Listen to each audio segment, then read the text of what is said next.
Hey guys, God bless. Welcome back to my channel. Happy Friday to you. Happy Faith Friday. It's like what we call it, right?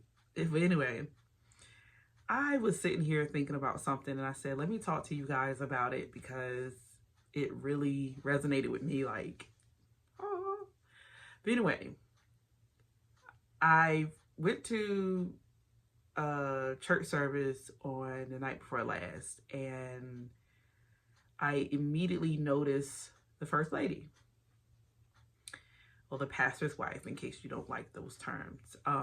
I've come to this conclusion because I'm not going to get bent all out of shape.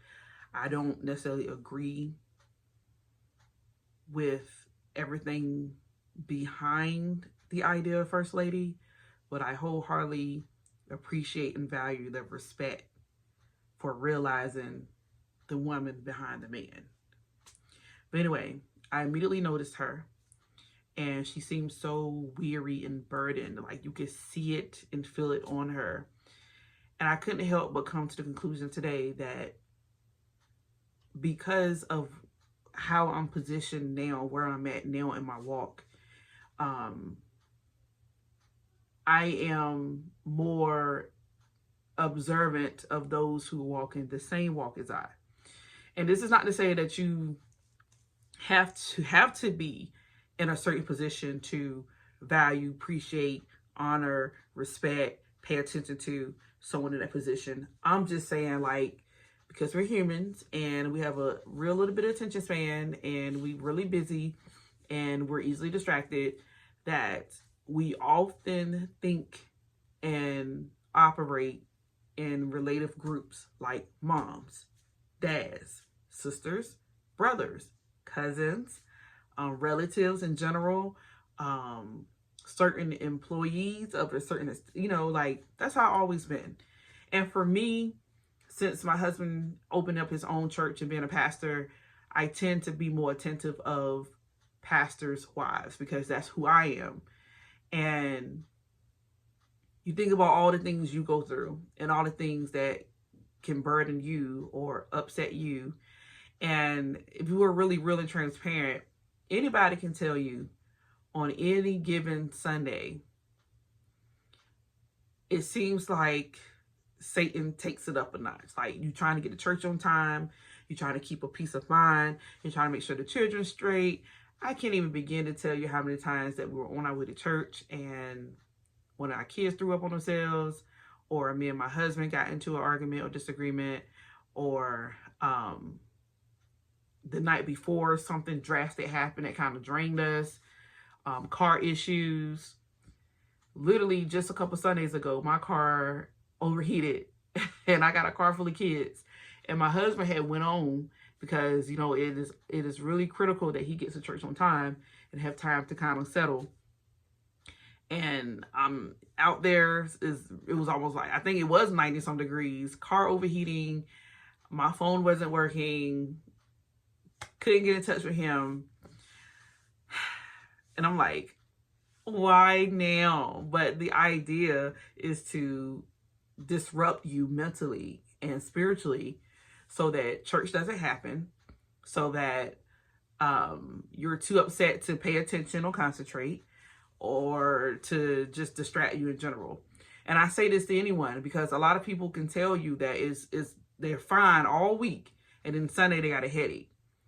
Sunday, depression is being magnified. Sunday, the anxiety is on 10. Sunday, you're more conscious of the fact that you don't have money to put in an offering versus you went all week without $1 in your pocket, but yet you in stores window shopping.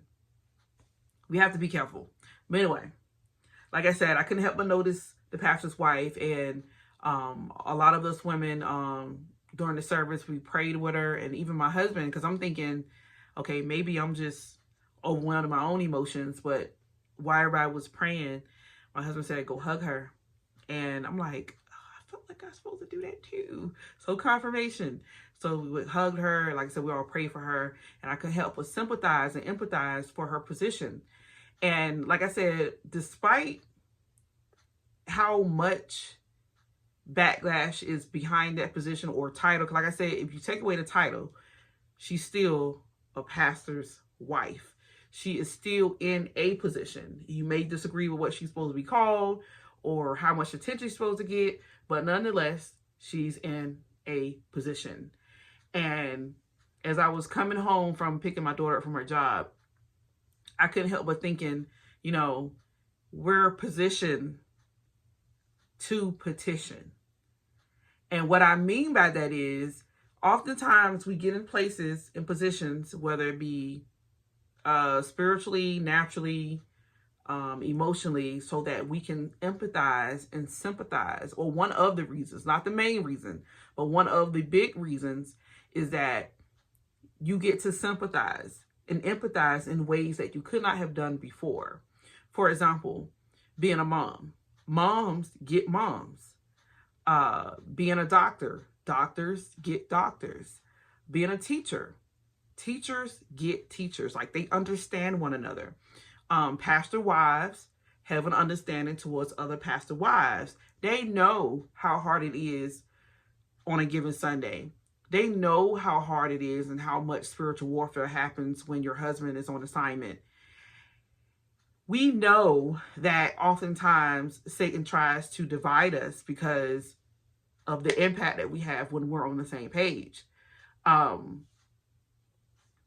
hope you get what I'm saying. Like, remember that whatever position you in and whatever anguish or turmoil or stress or distress you have in your season of life, remember the next person next door. Like, remember, like, if you have lost a child recently, remember those who have lost children before you. If you are going through a divorce, remember those who have gone through a divorce. If you're trying to plant a church, or you're trying to grow a ministry, or you're trying to organize a nonprofit, remember those who are in the same position. And I always had a soft spot in my heart anyway about church, because I always tend to look at things spiritually and not naturally, because your flesh will get you in all kinds of trouble and different perspectives when it comes to the concern of church. But when you start looking things through a spiritual lens, you're like, man, this is not what it appears to be. And it's hard running a church, trying to stay sane, try to hold on to your individuality as well as you fellowshipping as a group as a whole. It's a lot. And it isn't until now that it makes sense to, like, okay, Lord, you made me so strong. And I often wonder, what am I supposed to do with this strength? And now I see that because of where I'm at, where I am, you know, what they say, naturally, behind every good man or great man, there's a good woman. And I stand by that. And I'm not just saying it because I'm married to a pastor. I'm saying that even he was a doctor, a lawyer, or electrician, or even before when he was medical transport, emergency medical transport position, EMT. No matter what his position is, if he's destined to be great, he's striving to be great, I need to make sure I'm in order too. And I say this with everything in me. And I know I was rambling a lot because, side note, I took my medicine during the daytime instead of at nighttime because I forgot. And I'm like, I'm sorry doing that. But anyway, y'all forgive me. Just pray for me.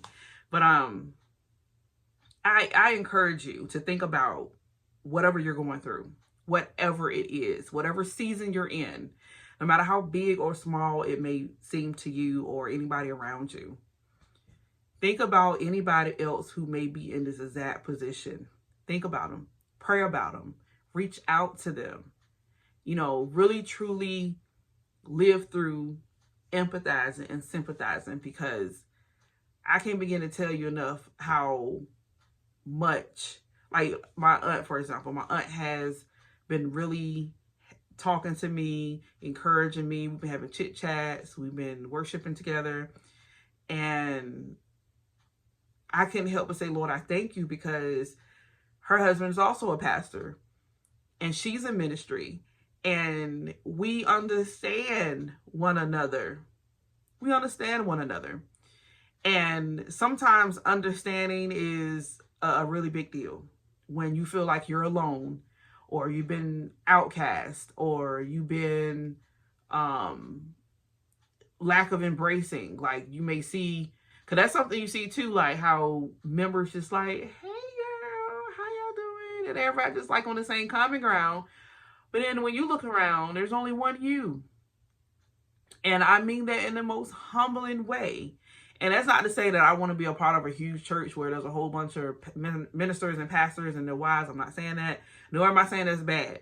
Or nor am I saying that that eliminates feeling alone. Because at the end of the day, your husband's ministry and what you have going on and your church is unique to you guys' ministry and marriage. And marriage is a really big deal when it comes to ministry, because you want to reflect in your marriage what God has called you to do overall. Because if you can't get your house right and your marriage is in trouble, how are you going to lead a church, you know? So these are things that continually needs prayer, because these things are continuously under attack. So I encourage you, because I have already started on my end. I'm not that I didn't generally pray for pastor wives, but now it's like, oh man, I got to make a special request to God. Like I have to really have a moment in time of concentrating on specific scriptures. Like I was going over Proverbs 31, Coffee and Bible Time. They have the June calendar and it's for Proverbs. And y'all know that I went through Proverbs 31 on my Bloom Biblically channel. And it just, you can't help but dissect that Proverbs 31 woman into character traits, because that's what it is. And Lord, I ask that you help me to be these things. And I'm also asking and praying on behalf of other minister wives that they also be these things. Because what is it profiting me if I have this knowledge and wisdom and I don't share it? Or I have this understanding and I don't apply it, you know? So that's just my 2 cents. Like I said today, my little message for Faith Friday. You are positioned to petition. And I mean that really big and really small. You could be just a wife in general. That's an amazing role. And I don't want to get too hooked up and caught up on roles and positions either. Because like I said, it could be also just a matter of the season that you're in. Something that's not permanent. Or